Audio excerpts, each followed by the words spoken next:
It's a monster. Oh my god!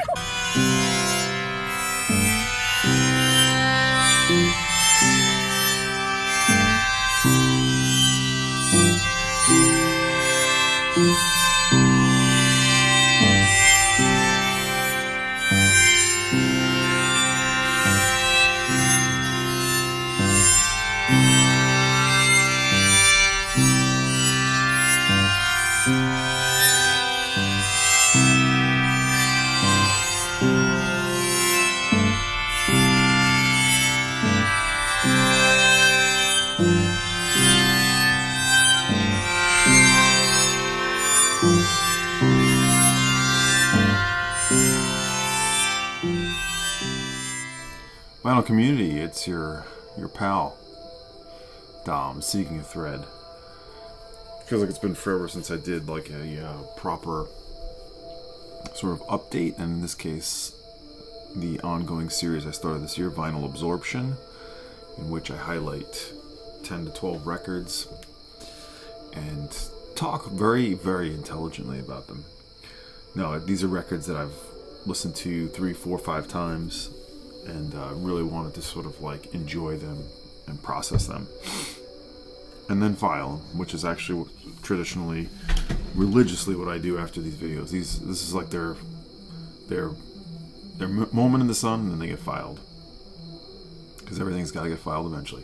But yeah, so I like to sort of use these videos also as like a time to tell you what's going on. You know, September is always my busiest month. There's a bunch happening. We do the big Porch Fest event next week, which we have bands play here at the house. They play all around the neighborhood on porches and garages and things like that. So we have lots going on that day. We got a record fair coming up here. I've had birthdays this month, a lot of birthdays this month. School starting for my kids. It's every day's jammed. Bringing a turntable to work at the university has been key, so I'm listening to a lot of records because of that. I typically will play them at home first, and then I bring them there, and then play them at home again. In any case, they've gotten their due time. And yeah, preparing for our recording session in Chicago, just a few weeks away now. And yeah, in terms of buying records and acquiring, I've definitely been doing it, but my selection process has gotten super narrow at this point. I am definitely buying and bringing home some cool ones I'll show you soon, but the volume has definitely decreased, and I'm no longer sort of going after a lot of new releases and things, unless it really speaks to me. I've shown you a few, of course, but yeah, I probably am missing some great stuff, in fact. But we'll see. We'll get to it. I'm not too worried about it. So I guess we'll start with this edition of Vinyl Absorption with a record. Now I hopefully will do this at the end of the year, show you everything I've rebought from my sort of my ongoing reissue purge. But this is one that I sold in the first purge, Interfrequence, Ariel, Kalma, a library LP by the wonderful French composer, experimentalist, very much synthesist. What does this go down as his second LP? He had the split LP, which I still needed to get, Osmos. I had sold that reissue. But this is a library record indeed for radio and TV, as you know. On the Edition Montparnasse, French library record. Kalma, this is definitely as it sounds, music for radio and TV, but far out cosmic, psychedelic, ambient works, of course. Essentially, he was combining his interest for drone and Eastern sounds in this music, and just putting a little bit of everything into it. Now, if you don't know Ariel Kalma, he can play a lot of things: synthesizers, flutes, organ, saxophone, harmonium, trumpets, clarinets, and bruitage noises. So that's what he's credited with, all those things on the back there. And just a lovely cover. This is one of those rare ones where the library cover record is just a nice piece of art. but beautiful multi-instrumentalist. I love his music. I actually revisited the box set. I should show it. I've been revisiting a lot of the box sets too since I've been bringing a lot of records to work, and that's been fun. And there was a box set of the archives of Ariel Kalma, Volume 1 I have. So yeah, if you're into sort of like, yeah, there's a spiritual sort of sound to this even in a way. And the spirit of Lamont Young is in this. But yeah, new age minimalism, and just cosmic sounds. You know, if you like the sort of the Eno ambient series, you'll love Ariel Kalma. Interfrequence. Let me show you the labels. Montparnasse, 1980. Original pressing. Not insanely expensive. I got a very nice price in the US on this, and so that made me happy. As it should, doesn't it?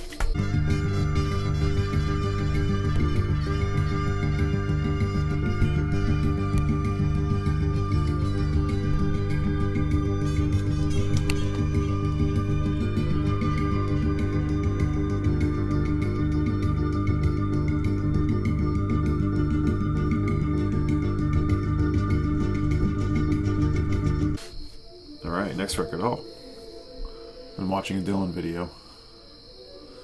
There he is, Mr. Dylan. One of his now playing videos. Anyway, we're playing Suzanne Ciani. This is a new release, an archival release from Finders Keepers. This is the very first Buchla synthesizer performance by revolutionary composer Suzanne Ciani. Suzanne Ciani finally makes its 50-year journey from a switched-on New York art gallery to a long-deserved and discerning global photographic audience. I didn't just come up with that. That was right there. But if you don't know Suzanne Ciani, she worked for Buchla, a San Francisco competitor to the Moog in the 70s.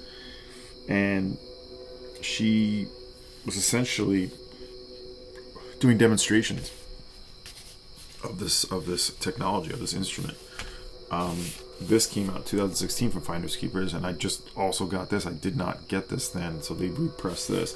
This is her performance in New York at WBAI and at Phil Kniblock's Loft. Phil Kniblock. Of course, you'll know that name as a New York experimental artist, but she was working and taking this thing on the road, and essentially by what she was doing was showing the sort of capabilities of the Buchla synth and composing right on the spot. So we're listening to the new release. This performance actually predates this one that's been out since 2016. This is New York 75, and this is New York, I think this is 74. But it's just two long parts. I believe it's 74. Yeah, it says it right in the card. So this one came out just last month. And yeah, these are really cool documents of sort of the time and place kind of thing. Just someone showing, you know, think of this as like, there's probably all kinds of people at this, like seekers, you know, music heads, tech heads, but just, you know, people who are nerds into sort of new technology. And here they are sitting down listening to Suzanne document or, you know, use the technology. Great shot here on the cover. So we're listening to this one, and this one, of course, I knew this one. I just didn't pick it up originally. But it's all her music, and it talks about her trip to New York and showing this music, showing the Buchla synth. But she did do performances at other places. I don't know if any of those have been released, but it's all improvised too. This is all just her sort of noodling. Of course, Suzanne Ciani would continue to make music after the fact.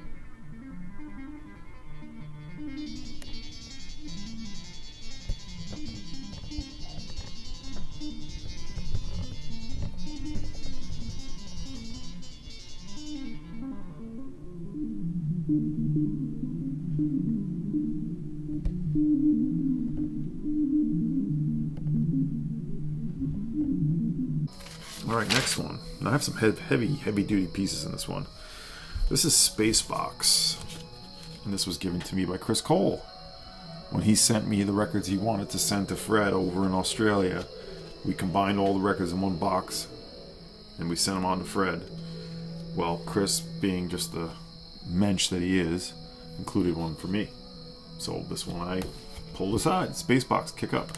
It's a German release, early 80s. It's notable for being Uli Trept, the guitarist from Guru Guru. This is his band at the time. There's 2 records. He's playing bass, Spacebox, and voice on this, actually, not guitar. Lotus Schmidt drums, gongs. Julius Golembeck is on guitar, and Egger Hoffman, soprano, sax, flute, violin, clarinet, mouth organ. And this is definitely indicative of what German music at the time was doing. A bit of a free rock feel to it, psychedelic. German krautrock is certainly part of it, but there's a melting pot of jazz and just weirdness. You probably throw this in the Psych category, but it's a little bit more to it. A little bit industrial at times, I'd even say. And his effects rack was called the Spacebox, so that's why it's called that. That's why they called this band that, anyway. And this is, is this NSFW? Very crude drawing there. But there's no reissues of this. It's not too much of an expensive LP. You can find it.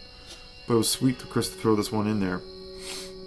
If you like that German early 80s sound of that, where they were definitely not just retreading the krautrock sound for sure. Definitely out there. A noisy krautrock, you might call this. Definitely one to get into. And it's got these sort of... It's basically a private press label. Spacebox. Thank you, Chris. It's been a hell of a year for Chris sending me VCLT. I think the big box he sent me came at the end of 2023, and I've just finished going through most of that. So, thank you, Chris.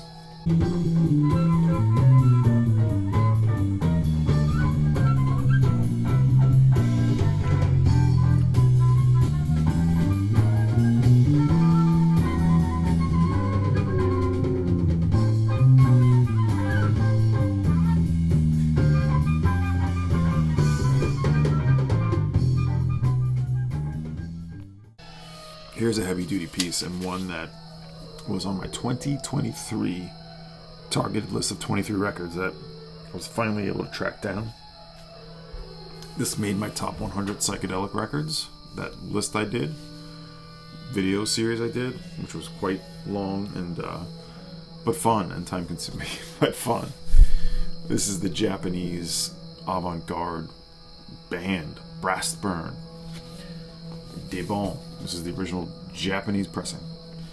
The only reissue of this is the Phoenix edition, which I sold off to somebody. But a beautiful copy. I did get this from Japan, right? Yeah.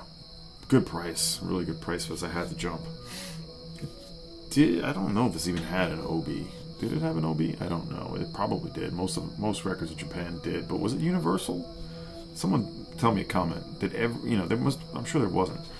And this one could be one that wasn't because it was on such a small label. Only 2 releases on this label. Voice Records. The other one is one I'm looking for, is by a band Karuna Kalul, which is apparently this band, just under a different name. Mysterious band, Brast Burn. I'll show you the label. Very much a tribal. This is like a cult record.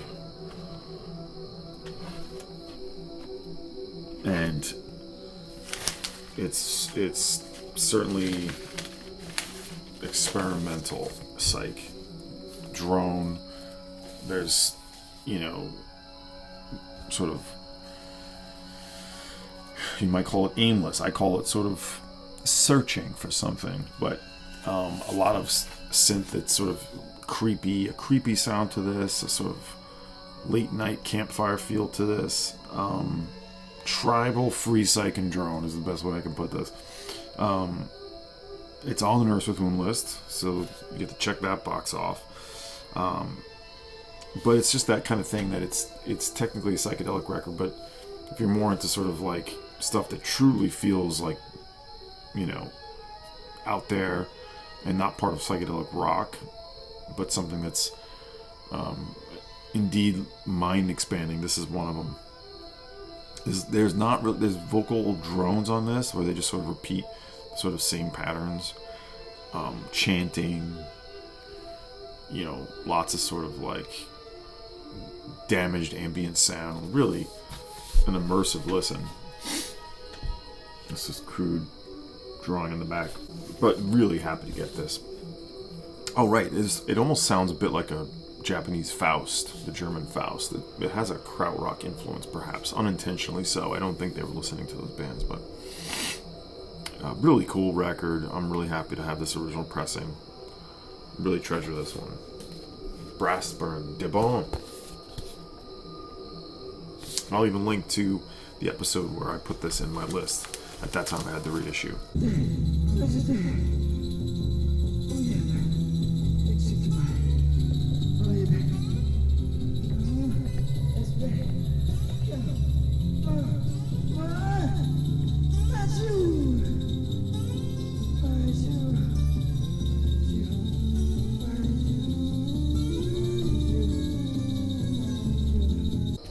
Alright, let's do some reggae. I haven't gotten to show you this yet. Bim Sherman's Across the Red Sea on the Unused Sound label. Got this from the I picked out about 4 records from that dealer in Canada. Not really a dealer, but someone doing the big purge. The other Dean in Canada, as I've called him. And I've showed all the records I got until this one. This is the other record I got. This is from 1982. Bim Sherman, definitely a big name in late 70s reggae. He's just sort of synonymous with having a smooth voice. And this is sort of like a bit of a roots kind of thing. But, dub, like more on the dub side of that. So yeah, he was obviously Jamaican. He would move to the UK in the early 80s, and he started working with the who's who of Unused Sound. Style Scott, Sly Dunbar, Robbie Shakespeare, Crucial Tony, good old Crucial Tony, Ikaru, Earl Chinna Smith, and of course produced by Adrian Sherwood. Ansel Collins plays keyboards on this too, kind of a who's who. And a bit of a strange cover. It's hard to kind of tell what's going on here. But, anything on Unused Sound I will certainly check out. So this was one I had to check out. If you're like, into Public Image, there's definitely a little bit of that happening. Dub Syndicate, this is a good one to check out. Of course, New Age Steppers, Creation Rebel, this all fits in right in with that. This one, I will say, it's not quite as out there as some other dub records of the time. It's a little more palpable, but certainly enjoyable. Yeah, it's just that part of that scene, the post-punk, where dub, post-punk, and reggae met up. Adrian Sherwood's Unused Sound Records. Bim Sherman, great vocalist.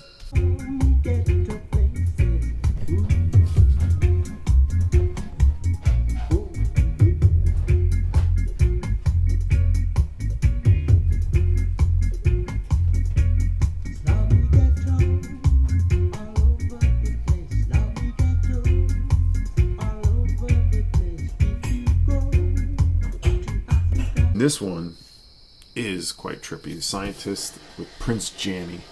This is volume 2. I really want volume 1, but this one's exceptional as well. This is the original UK pressing. Here they are clapping for Ciani. Original UK pressing on the Starlight label. Produced by Linval Thompson. Recorded at Channel 1 Studios. Mixed at King Tubby's. And I can't really add a lot to this other than it's just a fantastic rubbery round dub record, UK press, arranged by Desmond Popsy and Ben Up. Yeah, I want that volume 1 because I love this one. It's from 1982. Volume 1's from 1981, which was just credited to Scientist. Prince Jammie is apparently on this one, but yeah, the Roots Radics are also the backing band on this. So definitely one to sort of keep your eyes peeled for. Anything Scientist in the early 80s. But the Roots Radics band is Flabba Holt, drums Santa, Lead guitar, Sorval. Rhythm guitar, Bingy Bunny. Percussion, Sky Juice and Scully. Organ, Steely and Winston Wright. And piano is Gladdy. So that's Scientist and Prince Jammie on the Starlight label. What am I saying? Starlight. Starlight.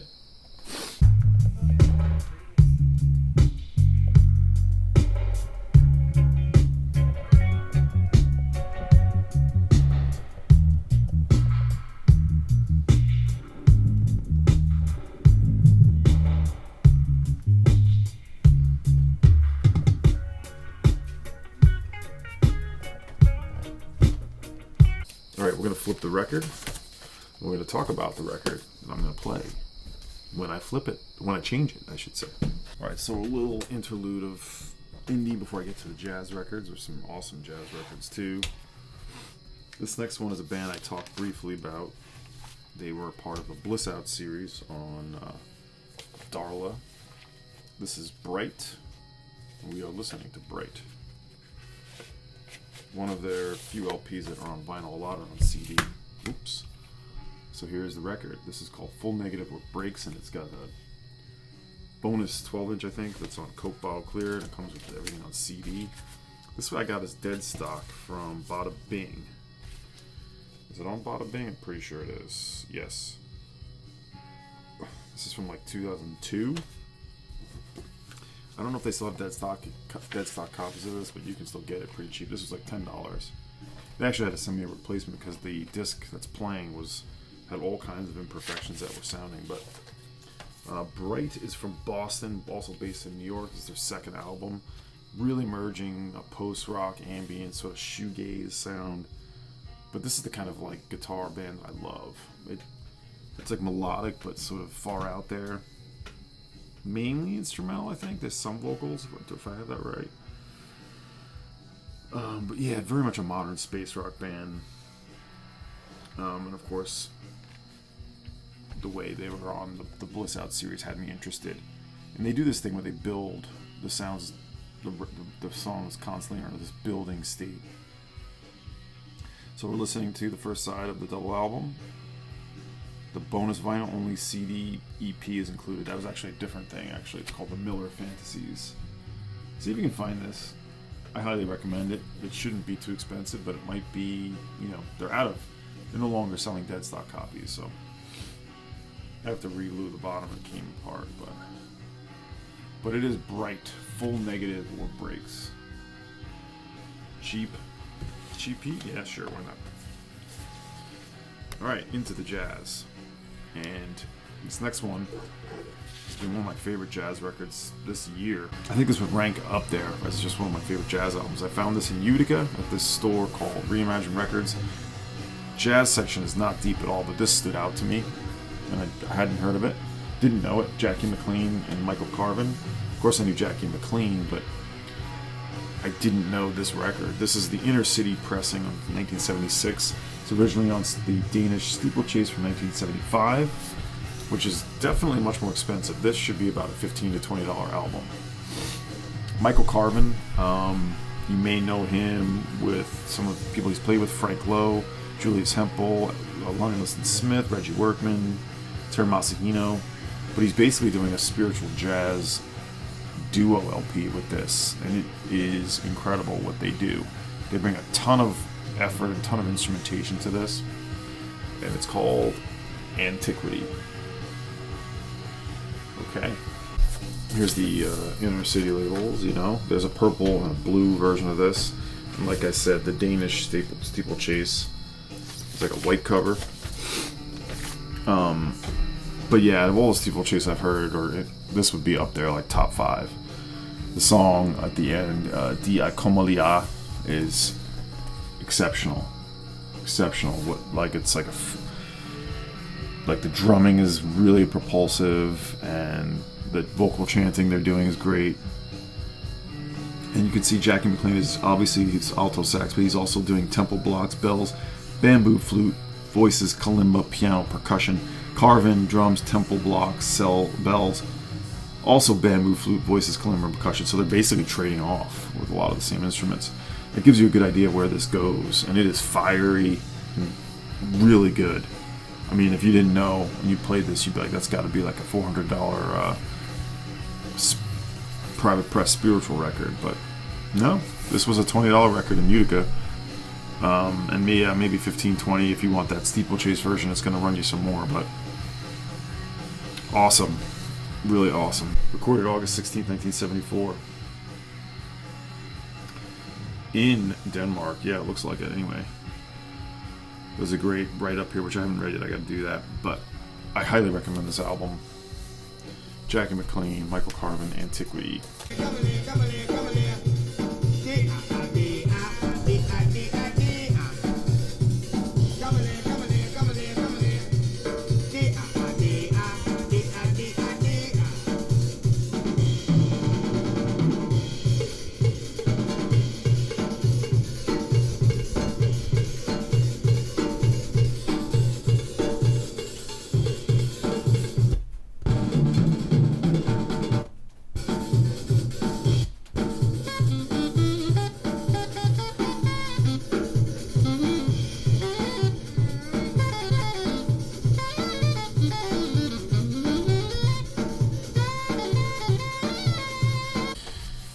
Alright, the next one is the other big mama from this collection, or from this pile of records. This is one was it on my 2023 list? Yeah, I think it was. And I thought this would be the hardest one to get in this artist collection, and it has been because of the cover. And I got this as a great pairing. This and that Charles Tyler Ensemble record, Voyage from Jericho. This record and that one together, great, really fair price. The Story of Moondog, original first pressing on Prestige Records, graded as a VG plus VG sleeve, and these old sleeves, they hold up well, and this one presents really well. It's really just got some spine issues. The seam issues. The spine is really good and legible. I now have all the Prestige Moondog records, and I have some other Moondog stuff I hope to show. Maybe even do a Moondog feature. This is, of course, the Andy Warhol cover, which is, if I remember correctly, it's his mother. Did I get the story on this? Let's see. Nah, I don't think I had. I think it's like his mother. He asked his mother to do some writing, and it's actually her writing, but this is his concept. It says, Moondog is a poet who versifies in sound, a diarist overcome by love, curiosity, and amusement by everything that reaches his ears, all of which he transposes into a symphony of himself. It may be the roar from the streets, it may be the casual chatter in a room, or best of all, it will be that secret music that seeps through imagination and memory. These experiences, so dull to the dull, but so alive to him, he orchestrates into a record of those enchanting conversations everyone can hold with himself. Would he only listen for a bemused moment? They make up the script of what that unique tragic comedy, the story of anyone's life, picking up our ears would be so easy, yet it is seldom done. But when Moondog compels us to do it, we are entranced and delivered willingly into new worlds of meaning. And I'd like, obviously, it's cool, the different colors. And this includes the Moondog theme, which is obviously known as a song that was commercialized. And just him doing sampling different instruments and different rhythms. So you have, in 4/5 time and 7/4 time, 2 quotations in dialogue, 5/8 and 2 shades. There's always some vocals. They just sort of like pop in with Moondog. Everyone should know him by now. The Viking of 6th Avenue. Viking of 6th Avenue was sort of in Midtown Manhattan in the 50s. Everyone knew him as just this weirdo on the street. But in fact, he was a incredibly gifted, blind composer with a contract with Prestige and Epic Records. Let me show you the original Fireworks label. There's only one original pressing of this. think there's what, 4 Men with Beards. These Prestige records have never really been properly redone, so I jumped at this. I jumped at it to get the price. You know, it was a bunch of money, but I had to do it. I'm a big collector of Moondog. This is from 1957. There's an Honest John's edition, I think, with a different cover. Is it maybe? Otherwise, there's 4 Men with Beards. But yeah, born in Kansas, lived in New York, and then moved to upstate New York, not far from me. I've talked about that, and I'll talk about that again. And then lived out his last years composing and making music in Germany, where he was really cherished, you might say. But this is now one of my favorite pinnacles, one of the pinnacles of my collection. The Story of Moondog. I now have all the Prestiges done. Love those.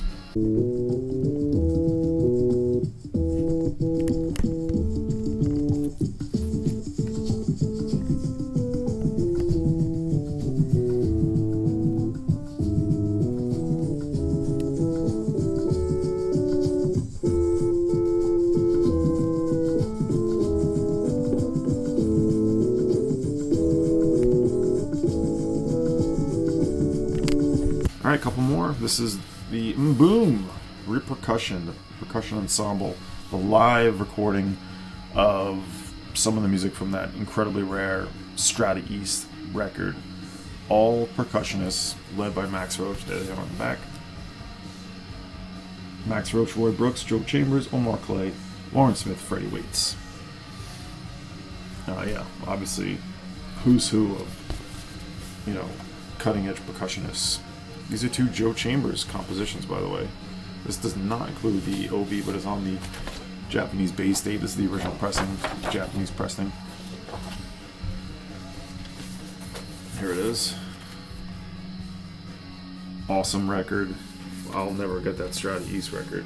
Even the reissue of that is like $300. That'd probably be a reissue I'd consider getting, but no worries, no matter. That's the original cover of the Boom from 1973, and yeah, Max Roach was really up to some cool things in the late 70s. This is from 1977, I think it is. Yep. Recorded live at Japanese Jazz Fest. They all get featured essentially, and these guys, if you see any of these drummers or musicians on a record, you should just grab it. I mean, really awesome stuff. You know, so in the beginning, listening to percussion-only records, I was like a little bit unsure they would hold my attention, and now I'm surprised at how well they hold my attention. Shouldn't have taken this insert out. I got the original plastic in here. I don't know. Do you all do that? Save the original plastic sleeves? Anyway, on the Baystate label, Japanese pressing, 1977, of the Boom Repercussion.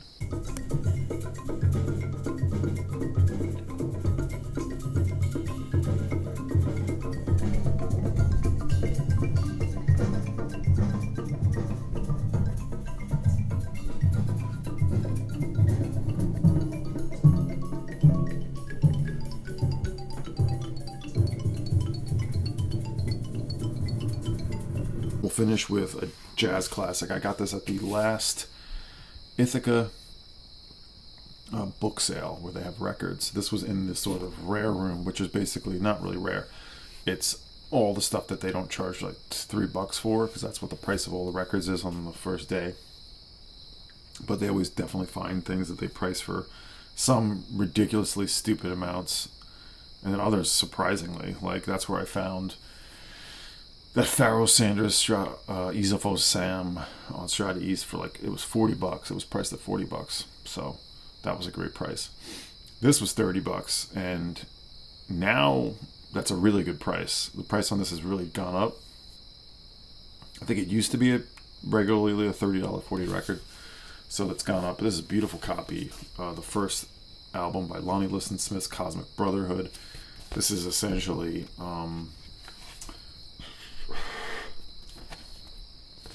here he is. This is like ground zero for psychedelic jazz on the Flying Dutchman label. This is the first pressing. This is the first pressing on Flying Dutchman was these white labels because it's from 1973, and it's just a gorgeous, far out jazz record. Lonnie, of course, playing piano and organ.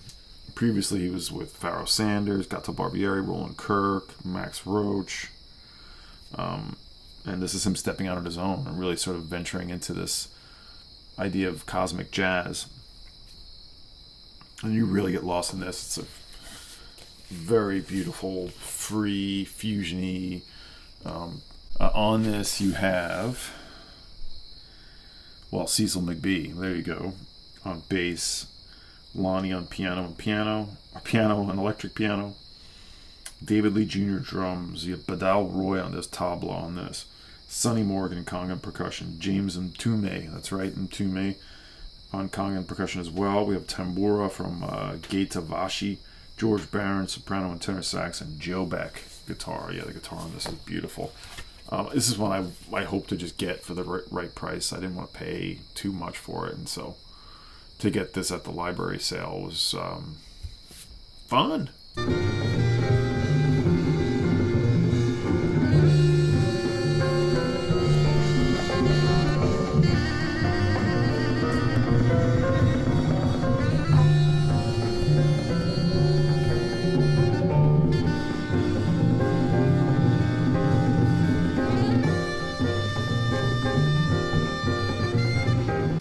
Alright, that's my vinyl absorption. I've been trying to do this video for weeks, so I'm glad to finally get it done. I really do like bringing you these videos. It's been hard to find time for streaming. I will do it when I can, and there'll probably be some more selling to do before the WFMU fair, so look out for something there. Thanks everyone who bought from me, the reissues from me, and brought the Material Objects Limited architecture version. I have 2 of those left if anyone's interested. Sold 8 of the 10. So thanks so much, and stay tuned for more. This is Dom, Seeking a Thread.